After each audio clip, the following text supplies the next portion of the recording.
Welcome everyone to another edition of Play It Through, and on this edition it's G.I. Joe The Atlantis Factor, brought to us by Capcom. And even though it's brought to us by Capcom this time around instead of Texan, it's still a direct sequel to the original G.I. Joe A Real American Hero on NES. Both games were developed by the same people.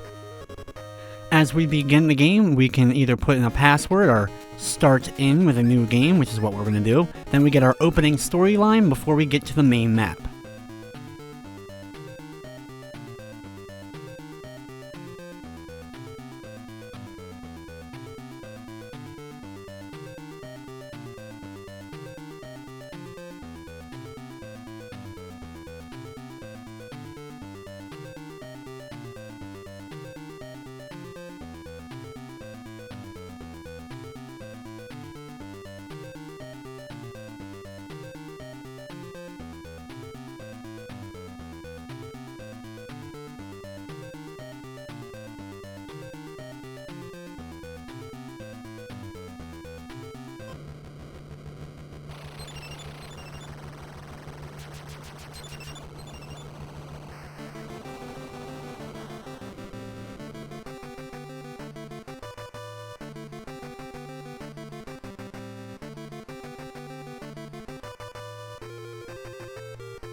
Similar to Capcom's Bionic Commando, you have a map that you get to select which route you want to go to.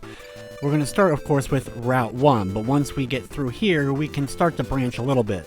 For this run of the game, I'm going to go through the quickest, most efficient way to get through the game, but then when we make it right near the end, before we would head off to Cobra Commander's headquarters, we're going to instead double back and go through all the other levels just for completion's sake. In the game, we get to control a few of the G.I. Joes once again. General Hawk is playable right from the get-go, though no longer having a jetpack at his disposal, he is pretty much more like just a regular G.I. Joe from the first game. The punch can be leveled up and is actually quite efficient, and what I'll be using most of the time until I get the laser gun, which I'll use especially against bosses. This first boss, or mini-boss, is particularly tough. Trying to avoid actually getting hit is near impossible. What you need to do is continually punch and then duck underneath his swings of the hammer. You can't be ducking all the time or else he'll attack low. If you time it right, you can get into a rhythm where you can dodge at least a few times by ducking and attacking before he ends up getting close enough to just run into you. You could also duck, hit him, then stand back up and walk away from him a step, then turn back around and repeat that process, jumping over him when necessary. But it doesn't work quite as well, and you usually end up just getting hit a bunch, so the more offensive strategy usually ends up working best against that particular mini-boss, and it's one that will fight multiple times throughout the game, and it's always annoying. Along with the power-up icons, you'll also have to gather ammo, which is very useful, especially once you get that laser gun leveled up. You also have health upgrades. The kind of 2 down arrow symbol icon will end up upgrading your health and replenish it as well. For this boss, we're going to attack pretty quickly. You can do some jump kicks at first. The jump kick is very efficient once you've unlocked it. That's why I always power up the fist first, just so I can do this flying kick.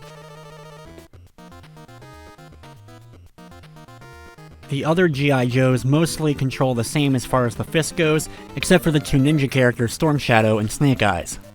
There are a couple of levels where there is a sub-objective. For example, right here, we have to get the 8 hostages. Thankfully, they're very easy to save. The first one, I end up skipping by accident for a second. I thought I grabbed him, but I have to double back real fast, pick him up, and then continue on over to the right side. Jump up and use this elevator to ride up to the next floor, jumping over to the right side first to pick up the next of the hostages.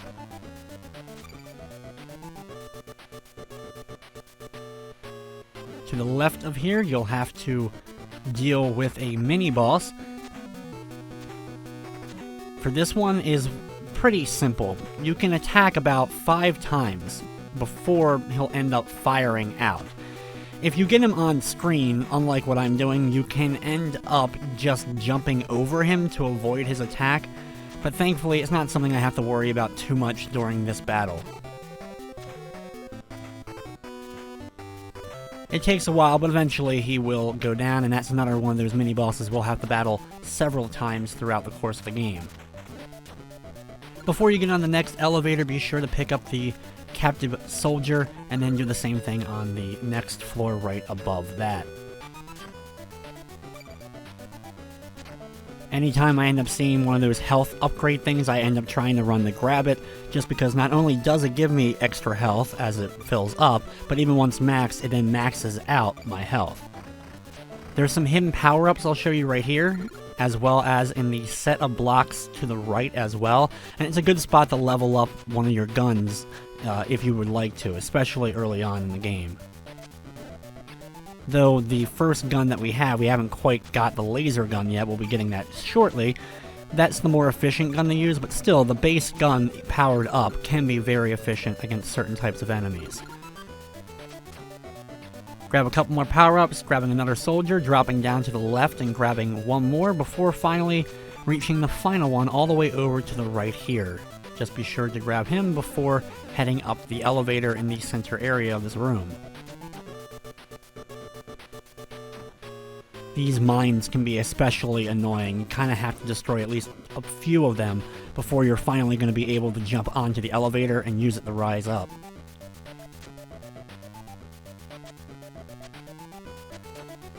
Up here, it's time for the first major boss of the game, Overkill. For this fight, I'm going to start off by doing my jump attacks towards him, jumping over the missile fire after a few steps that he ends up doing. He'll then fly up into the air and blast downwards. If you're hugging the left or right wall, when he does that move, he cannot hit you. The bullets will never end up being able to hit you. Then when he ends up coming back down, you can continue doing your assault, doing a few drop kicks and then jumping over him when necessary, and repeating the process of just jumping over those missiles and keep hitting him. Now, if you have plenty of ammo or you have something better to use, you can use, of course, your weaponry, but your fist will do a decent enough job against Overkill.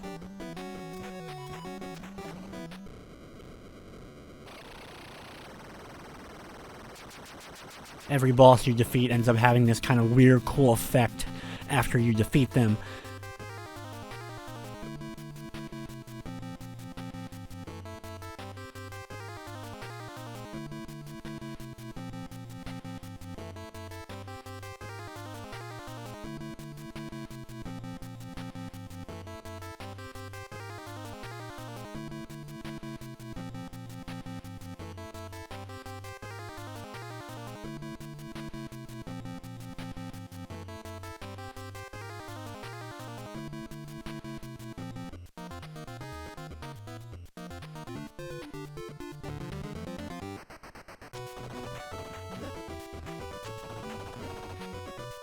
Now we have our laser gun as well as Big Bear as our support. There's 3 support characters in the game: Big Bear, Spirit, and Gung Ho.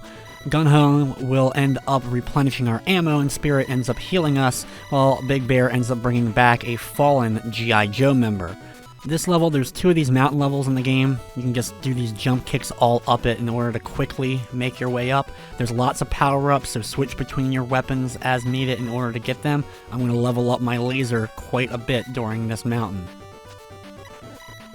I don't recommend using it a whole lot if you want to conserve your ammo, but you can still use it a little bit to destroy a few enemies from afar just to make your path up the mountain a little bit easier. Grab the radio at the top and we're moving on to the next level.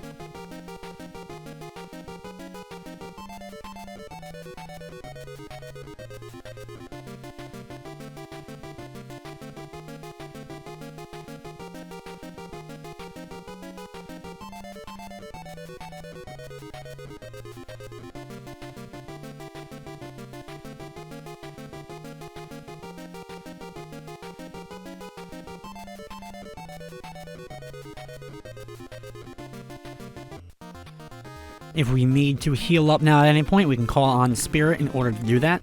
We're going to head now across to Route 11. Immediately, we're going to switch off to the laser gun to pick up, once again, more POW symbols just to keep leveling that up and get it up to level 4 as quick as we can.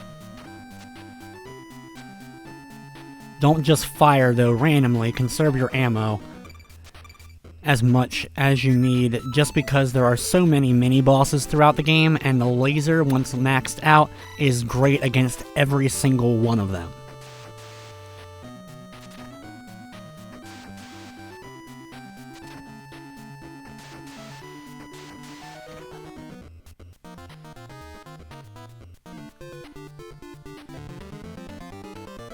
Next up, we made it to Area D. This is another one where we're going to have to face off with a bigger boss at the end of the area. It's a relatively tough stage to get through.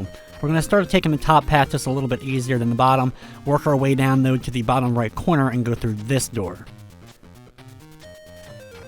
And next we're going to be very careful moving yourself across the conveyor belt so you don't want to accidentally get knocked back and fall. There are pits located in this level that you will potentially fall into with these conveyor belts. Up here is the next door that we're going to take, the upper left door of those three choices.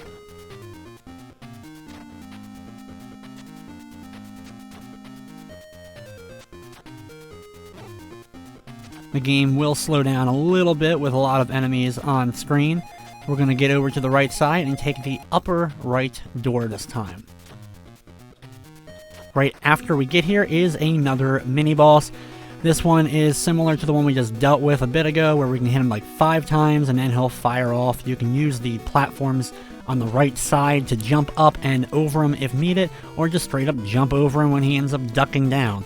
It's a very simple fight. If you have tons of ammo, use it on him. If not, save that for the upcoming bigger fight.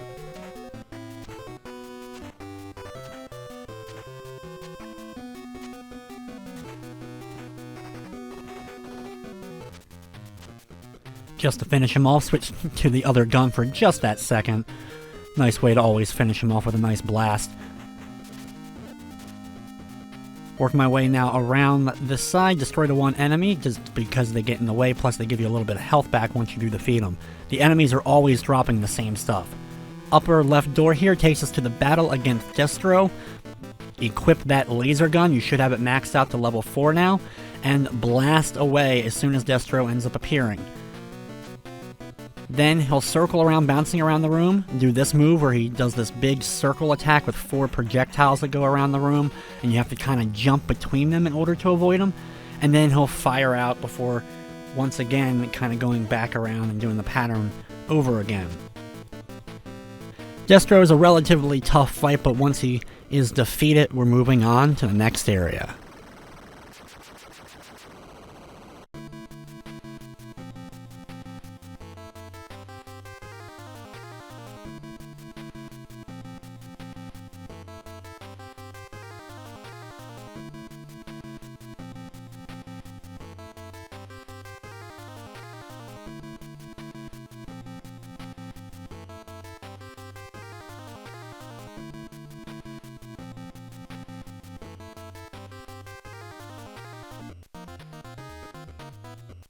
Now we have the missile launcher, which I'm not going to really use at all. It just ends up wasting ammo, and the laser is more efficient. So while I do have that now, I'm not going to be using it throughout this run.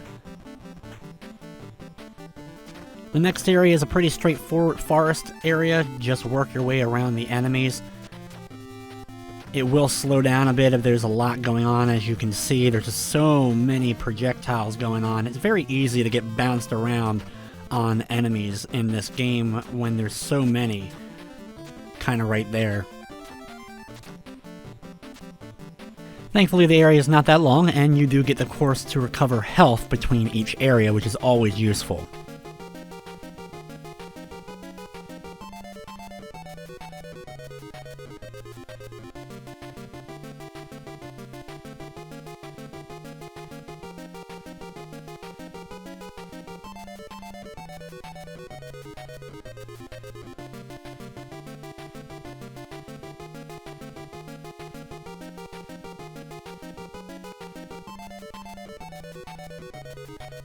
Okay, now from here we would go north and go to that Cobra base in the upper right corner.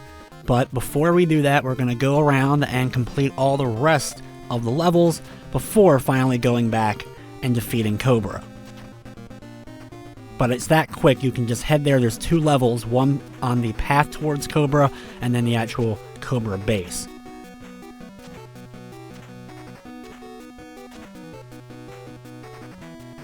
Here we have a rematch against this boss. Don't worry, we'll have another rematch later on against him. There's so many fights against the few mini-bosses that are in this game.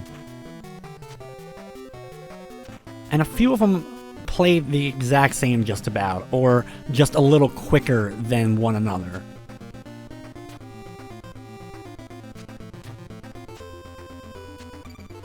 Here you can power up more of your weapons if you want to. I'm going to pick up some ammo, which is very, very useful for me.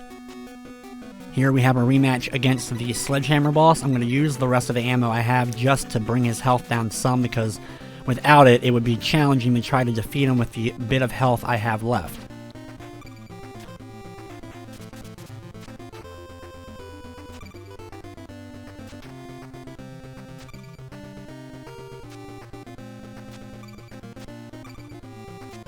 Be careful working your way over here, a few enemies coming at you, but the few that you can destroy will end up giving you ammo if you do.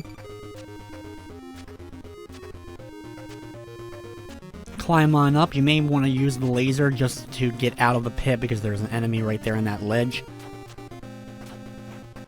Then continue over to the right, just avoid the enemies as much as possible, especially if you have more than a few hits of health left, and reach the radio to move on to the next level. Well, complete that area, since we're pretty much now are at a dead end and have to choose a different path.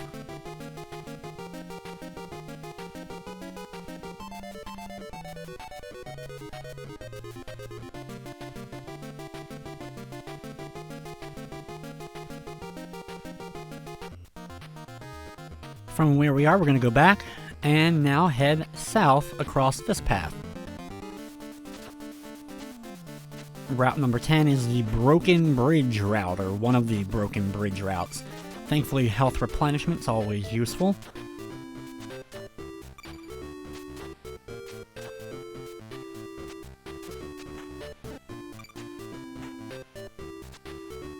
Sometimes just making it across a gap can be difficult in this game, because if you attack using your kick and the enemy doesn't get defeated in one kick, you just fly backwards uncontrollably.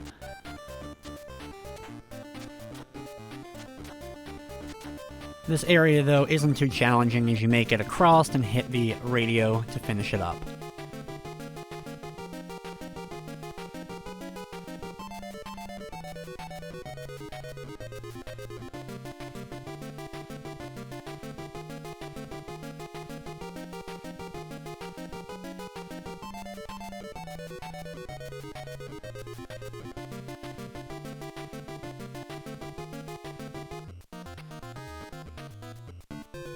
Duke ends up being healed by Spirit, and now we have Duke at our disposal. Duke is similar to how he was in the first G.I. Joe game, and similar to pretty much what General Hawk is. And since, once again, they're just level 1 when you end up getting the characters, unless you need something as like a doppelganger just to take a couple of hits for you, there really isn't a whole lot of need to ever play as any of the other characters, except for if you have a preference for one or just like to do so for fun. This area is a little bit confusing as I work my way around the various rooms. It all kind of looks the same. but thankfully it's not too difficult to reach the radio. And now we're going to head up here and go to the left now. Route number 7 is the second of the 2 mountain-themed routes. Or the other of the mountain-themed routes, because either order you do them in. Plenty of power-ups if you want to switch off your weaponry, but like I said, I'm not going to level up the missile launcher during this run.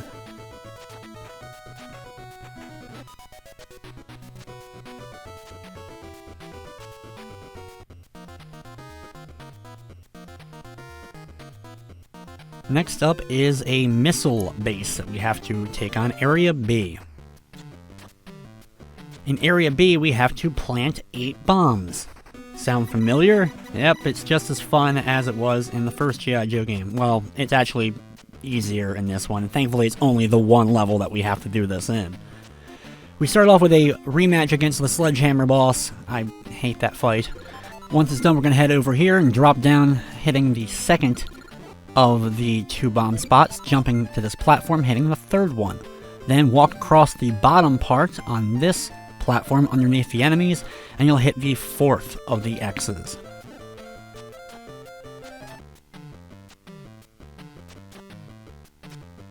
Jump over here on the far right side is the 5th one. We're going to then take this elevator back up, jumping onto the top platform to find number 6. Then over to the left onto this platform to find number 7. And now we just have to get to number 8. You don't need to go up here, but either way, make your way over to the left. The enemy at the top here does give you a little bit of health, so if you do need it, you can pick it up there. Ride this elevator up to the next platform at the top, destroying the enemy. Then go to the other platform that's moving slowly back and forth, punching along the way to destroy the mines that are moving kind of in the air. There's a bunch of PAL icons here, so if you want to switch your weapon off to get some of these icons, you can. Either way, drop on down to this floor and work your way over to the right. You're going to automatically come to the 8th and final of the bomb plant places.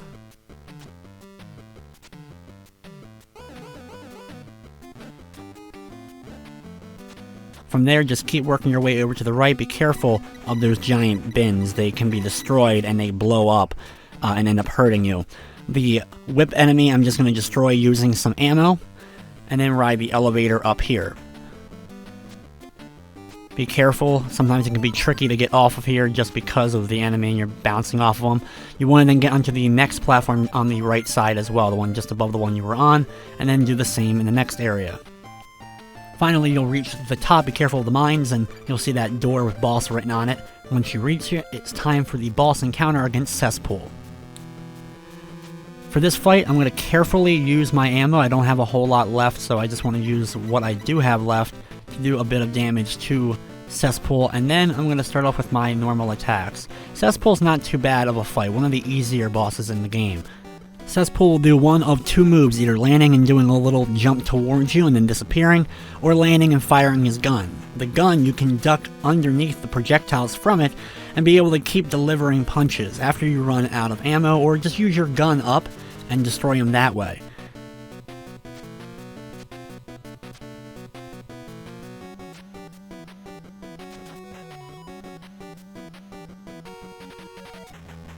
With Cesspool taken care of, we're moving on to the next area.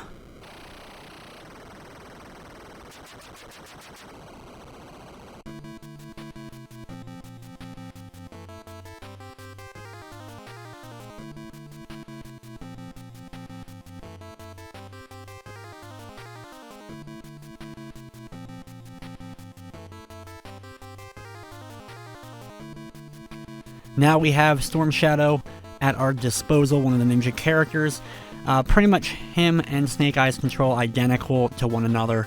I guess Storm Shadow is at one of these times when he's conflicted against Cobra. I assume that was what was going on in whatever storylines this game ended up being based off of, though I don't follow the lore of G.I. Joe that closely. The next segment is another one of those broken bridge segments, similar to the one we dealt with before, just this one's in the daytime. Just work your way across, dealing with a few enemies along the way. You can do some jump kicks to speed things up a bit, as well as replenish some of your ammunition as well as health.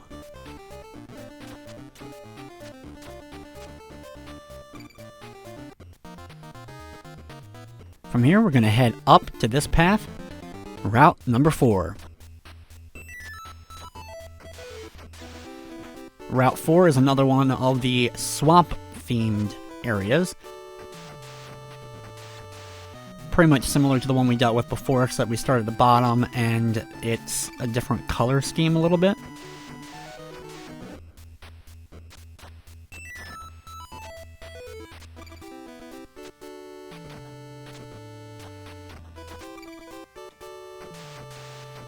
There are some power-ups to grab, some extra ammo from enemies if you want to defeat them, but make your way to the right and reach the radio, and now we're moving on to the next area, which contains the shuttle that we deal with, Area C.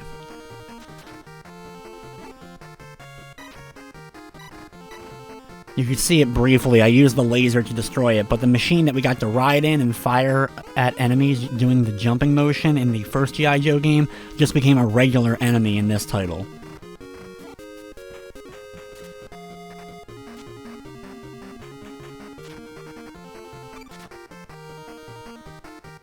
Next up is a new mid-boss. This one is pretty much more of the same, just faster. You're only able to get one hit really in before you'll have to jump and go back into your kick motion. If you time it right, you can attack him from the front when he ducks down and deliver a hit, hurting him, but avoiding damage to yourself. It takes a little bit of timing to get it down, but it's definitely doable consistently. Of course, if you have plenty of ammo, use that up, but if you don't, the kicking of him and just jumping at him or jumping over him and delivering kicks is very efficient. It just takes a little bit of time.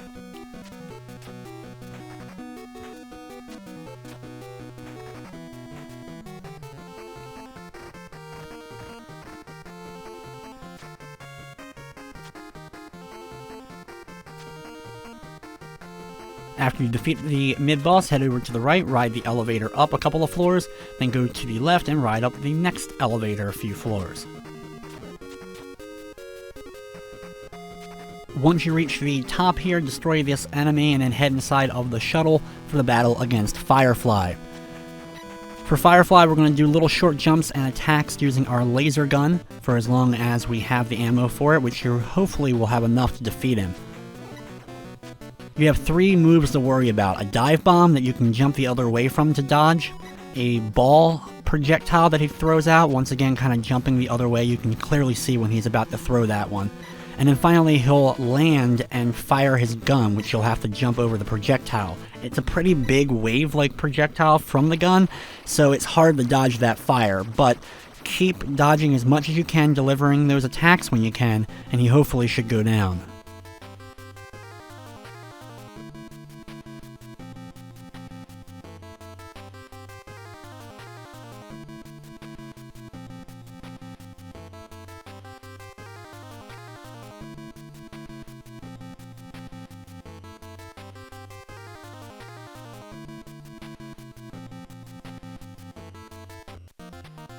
Once back at the map, we're going to head north to Route 9. Route 9 is another one where we're just going to work our way towards the radio, but it is a bit difficult with the airships above us consistently firing out missiles. You also have guns on the front of them. You can destroy the guns doing jump kicks, but a lot of times it's best just to avoid the ship if possible.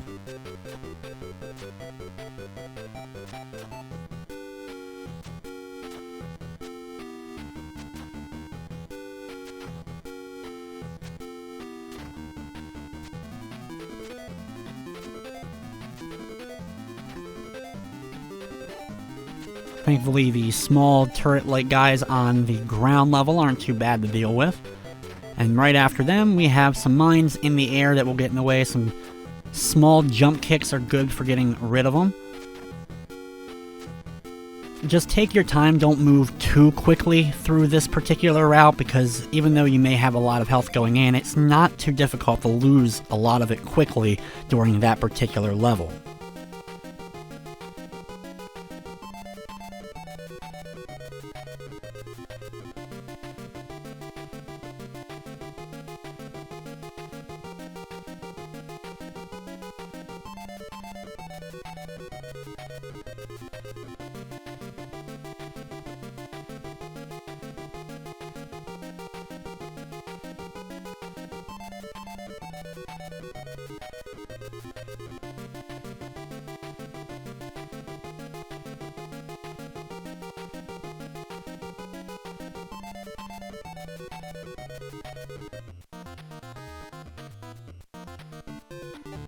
Now we have Gung Ho, and he will reward us with ammo whenever we call upon him.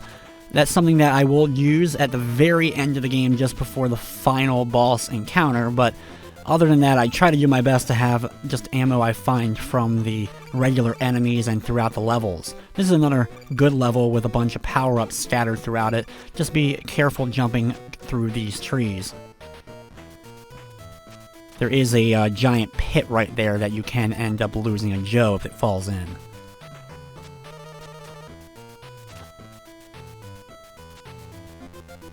Lots of enemies. Thankfully you can outrun them a bit. Just doing the jump kicks is very efficient for getting past a large portion of the enemies. You also have these wonderful enemies to deal with. Thankfully you don't have to actually control them and drive them in this game, and you can just jump kind of across these gaps overhead of them without really dealing with them, so not too much trouble in this game, but in the last game, a bit of a nuisance for sure. Now we've made it to a Cobra Research Lab that we're going to be entering in, Area E. Here we're going to be trying to save Snake Eyes, as well as we're going to be dealing with another one of the bosses. We're going to start off by working our way towards this doctor who will give us a pill, basically, to help Snake Eyes, because he's been held captive and being interrogated and the like. Drop on down here. You can pick up some ammo now, or you can pick it back up when we come back through this place in just a little bit. But we're going to drop all the way down to the bottom level here.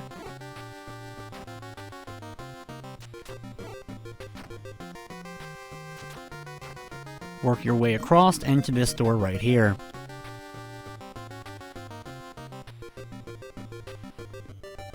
He gives you the pill that apparently can immediately help someone who has been brainwashed. But either way, we got that pill now, and now we're going to head to the boss and save Snake Eyes.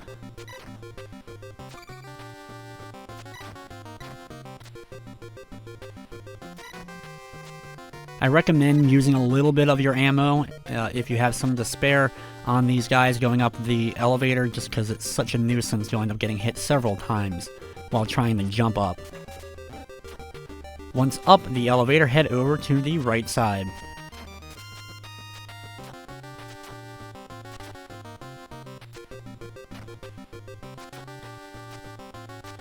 Jump up here, defeat this enemy who will drop a health replenishment, which is extremely useful.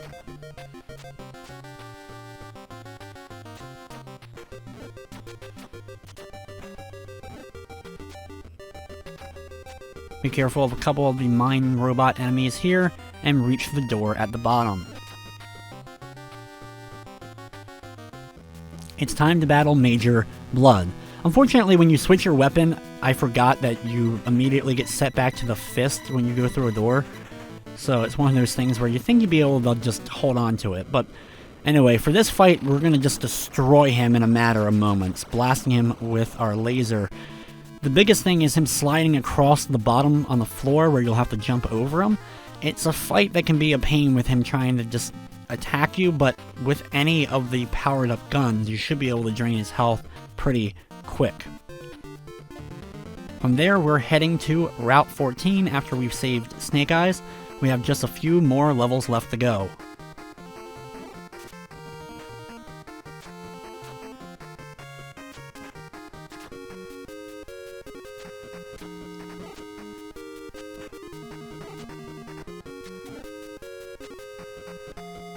This area is a little bit of a maze and a pain to kind of navigate, but not too difficult overall.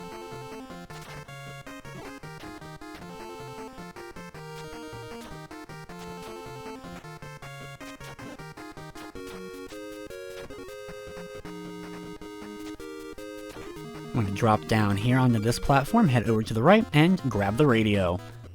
Now, time to head towards the Cobra Commander base. We have Route 16 before we reach the base itself.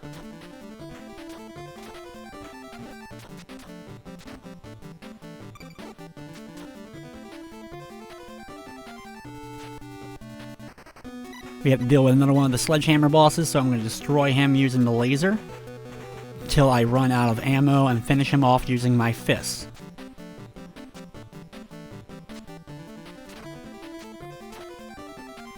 This level is a bit of a gauntlet. There is a few enemies. These guys right here in particular, they will drop ammo, so you do need it.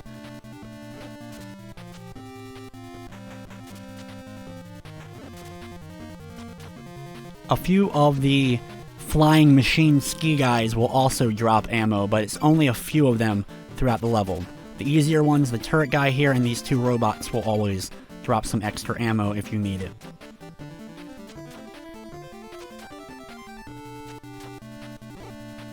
If you take the upper path, it's a little bit safer. You can jump on the heads of the statues and easily be able to get between most of the buildings throughout. And it's definitely safer overall than trying to go through the middle area, dealing with not only the other enemies, but the ones on the hover bikes are just a pain in the butt. Here it's time to battle Cobra Commander. This level is not too difficult to navigate, but you do have several fights against the mid-bosses that you'll have to do again.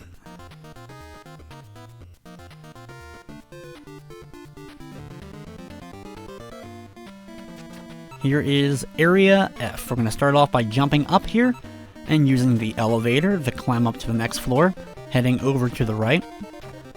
If you had another character that could jump high up, you could get to that extra ammo, but thankfully we have a little bit of ammo into the level with us, and then we can call also the support to refill our ammo later on as well. There is a health replenishment located in this level. It's a little bit far into the stage, but if you're able to maintain for at least a while, you can at least pick that up to refill your health before you make it to the final battle.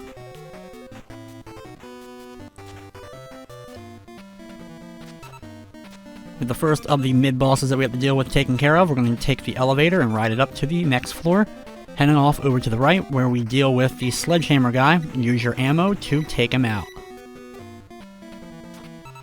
Right after that, there's another mid-boss fight. This one is thankfully easier than the sledgehammer guy. Just deliver some hits and then jump over him when he ducks down to fire out his cannon a bunch.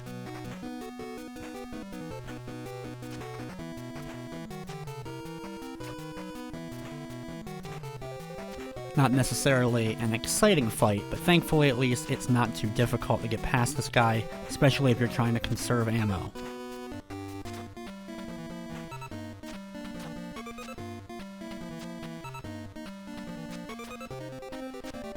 Up here and to the left, be careful, you want to ride on the platform. Falling onto the ground right there will cost you a piece of health. Same goes with this kind of ground here. However, to the right you can land safely and get down here where that health replenishment is, and then jump up and out of the area.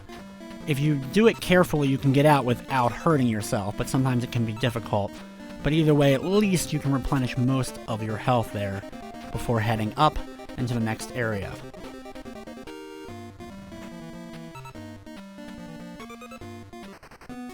Here we have the rematch against this boss, thankfully the last of the mid-bosses that we're going to have to deal with here. The boss is quick, but thankfully we're pretty quick as well and can just jump up into the air, delivering a kick of our own to the face in order to avoid getting hit ourselves.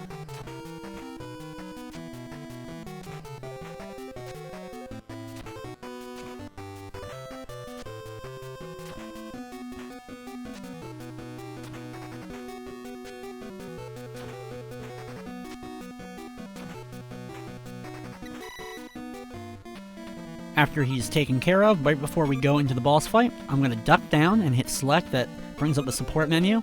This will bring up Gung-Ho and allow us to get that extra ammo. Now for the Cobra Commander fight, he has 3 moves. That, where he spreads shots all around, then these 2 kind of concentrated shots that come towards you, and then finally a snake-like projectile.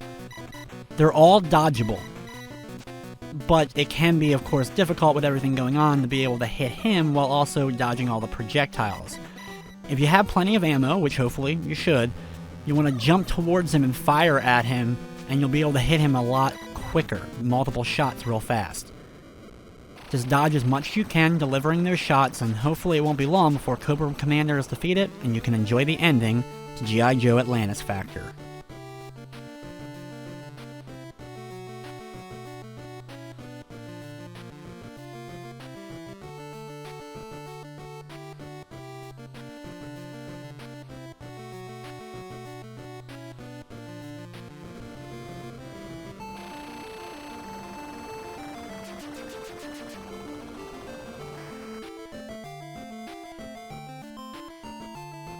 So there you have it, G.I. Joe the Atlantis Factor for the NES.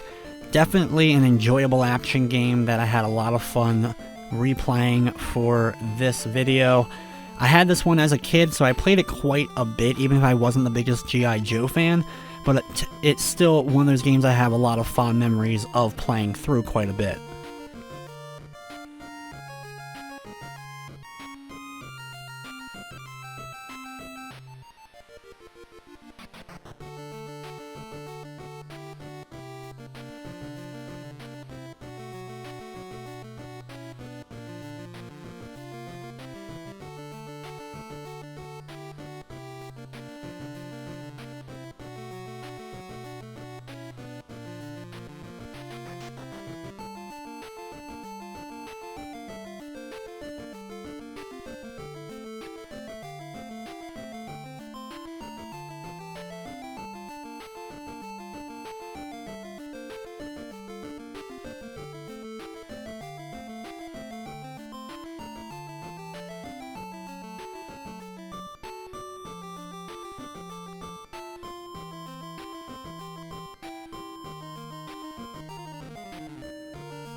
After the character roll call, which is a pretty lengthy one there, we get a to be continued, and we can then go back to the main menu and start things all over again.